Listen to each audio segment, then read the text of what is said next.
nurse was here, she talked about breastfeeding because this week is World Breastfeeding Day.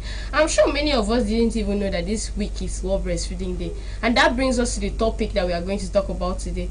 Here in the studio, I'm not alone, I'm with Miss Abaselma Valentine. She's going to be talking about the effects of social media on our youth. Me and my colleague, we've been talking about the usefulness of social media, how it helps you to sell, how it helps you to meet and connect with people. But today we are going to be talking about the opposite, which is the effects. Because for the past 1 week, I did not even see anything like war breastfeeding anywhere. All over the internet, I was saying boyfriend's day and girlfriend's day. Like, I was like, is there any other thing our youth can talk about? And you see the way people were carrying on, going on and on, talking about the boyfriend's day, even bringing out quotes, videos, and it was all funny. So I want to know, is social media just meant to crack jokes, play around, and send out wrong information or the negative things? No. Actually, social media is not meant for cracking of jokes, saying all sort of things, but it's meant for impacting morals, decency, and other valuable things. Though our generations today have seen social media to be a negative side rather than how it was being invented to be used. So I think currently, since they're throughout this month, okay, first of this month, we were talking seeing things on social media like girlfriend's day, and day before yesterday, which was on Thursday, and they said it was boyfriend's day. So I'm like, okay. Besides, when we are talking about social medias, we all know that anything that has advantage also do have disadvantage. So, and today we will be talking on the disadvantage of social media. So, I could see here that social media nowadays have been kind of misled, and so most people are no longer using it to great impacts, but rather using it to great funds and make some bullying aspect out of it. So that's it. That brings me to the questions I was about asking. What is the effect of social media on our mental health? Because I went through a post one day where a man came out and was talking about a particular group of ladies, the way they carry themselves, they call it body positivity, like selling out yourself, like doing things like before. Now people used to stress themselves, like go extra mile just to see a woman slaps. But now you don't need to do it. Just buy data and sit down in the comfort of your house and go online. You see it, different types and different shapes. So this man came out online to talk about it, and I saw so many people attacking him, calling him names, saying he's naive, saying he's not exposed. So I was in my house thinking about that, the way the man is going to feel, like his mental health, because it's just like the whole world came to attack him. And you know how viral social media is. By the time they start dragging you in one platform, the next thing you are all over all the platforms, people are dragging you. So what are the negative effects of social media on our mental health? Okay, when we are talking about the negative effect of our mental health when it comes to social media, let's talk about, okay, let me use the word anxiety and depression. Well, we are referring to being the effect in social media. We could see here that anxiety has to do with someone being wrong, the naiveness, and also trying to get something that's uncertain to come out, and also the depression when someone is actually kind of lacking loss of self-esteem, is not being worthy. And some of this thing, when it comes to social media, everybody wants to be on the top, and so that is when this word depression comes in. Imagine, it's not everybody that is into TikTok.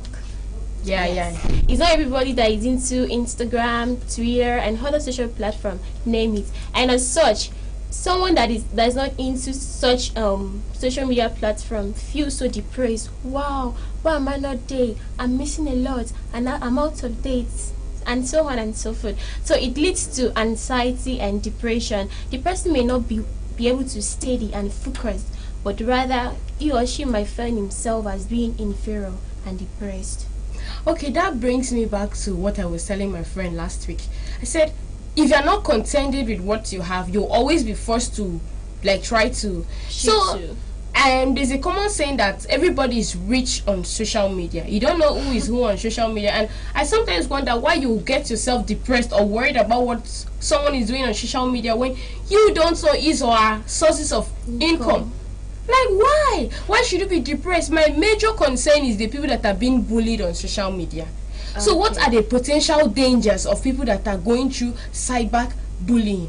Okay, when we are talking about cyberbullying in social media, it has to do with someone using a means to harass or threaten another person, trying to look for a downfall of another person. Let's take, for instance, as at last year, there is this Afro artist by name Tiwa Savage. I can boldly say that she was being bullied because of a leak that was shared on social media. So social media has also give people this advancement to be looking for other people downfall. Yes, and which is not good. Yeah, I can say that. Okay, talking about that, there's a young man that I follow on my page. He's very, very smart. He writes a lot of content. So recently someone he took a picture and said, "It's been long, you guys saw my face. This is what I actually look like." And I just scrolled through the comment section. I'm one of the comment readers association of Nigeria. Yes. So while scrolling through the comment section, imagine what I saw. Someone asked him, "As you are, you're still using XL." Like, seriously? The guy said, "Who am I that I shouldn't use XL?" So I don't know why people would try to measure people's life, like try to create an impression of yourself, imaginary self of you in their head, and try to make you match up with their imaginations. No, it doesn't work that way. It brings about bullying. It's not good. But people keep on doing these things, trying to compare. Oh, our shoe is cheap, this is that. It doesn't matter. It doesn't. So in what way does social media contribute to the feeling of isolation? Okay, social media has contributed to the feeling of isolation. Let me take my mind back to my school. There is this course that I offered, and it is an introduction to applied communication. So under the course, we have what we call spiral of silence, theory spiral of silence, which has to do with isolation, whereby an individual tends to not being outspoken because another fellow individual or group of persons have a divergent opinion, and as such the person might not be able to come up with his or her own reasons, because majority of people out today are in support of this very particular opinion. So it thinks that is inferior. Oh, I can't lay out my opinion, I won't be guided, and the person will be so isolated, will be belittled himself, he won't be able to express himself. And also social media has created this room whereby we follow trend. That's the word. That's the word. Trend. That's the word. Any little thing that comes up, oh, a new song is out, there's a trend. People start dancing and dancing all over the place. Well, that was really nice. Abasema, thank you for coming to the studio today to enlighten us a bit about the disadvantages of social media. We would like to have you next time. Thank you. So, I would like to say that you shouldn't follow whatever you see on social media or try to listen to everybody on social media. Everybody have their opinion. Like we say, freedom of speech cannot guarantee your freedom after the speech. I think you heard that right. Freedom of speech cannot guarantee your freedom after the speech, because you have platform to talk, to say things up. You have people listening to you. You have audience. Doesn't mean you should belittle other people. Doesn't mean you should be talking ill of people. You don't have any right to tell people how to live their life. Just do your thing and allow other people to breathe. There's a common slogan that says, "Allow the poor to breathe." Please do your thing and allow the poor to breathe. Do not use social media to oppress people. It's not everybody that can match up with what you are doing. We are all different and we have different incomes in a month. So you do not expect me and Abasema to be the same. Abasema is working in a different place and I too am working in a different place. Please, let us be guided so that we will not lead people to their early graves. Because it's not everybody that knows how to deal with depression. It's not. So for some people, suicide is the only answer that can take them out of depression, and you wouldn't want to be the cause of someone's death, would you? No. Please. So today was really, really interesting. I'm sure you learned a lot, starting from the World Breastfeeding Day, awareness to the effects of social media. But I promise you, this effect of social media has a whole lot of questions and a whole lot of explanation. time would limit us saying all of those things. We'll be back again next week Saturday with another exciting topic, but we promise to bring back this effects of social media. For now, stay tuned, don't go anywhere, and watch out for the next program coming. Bye.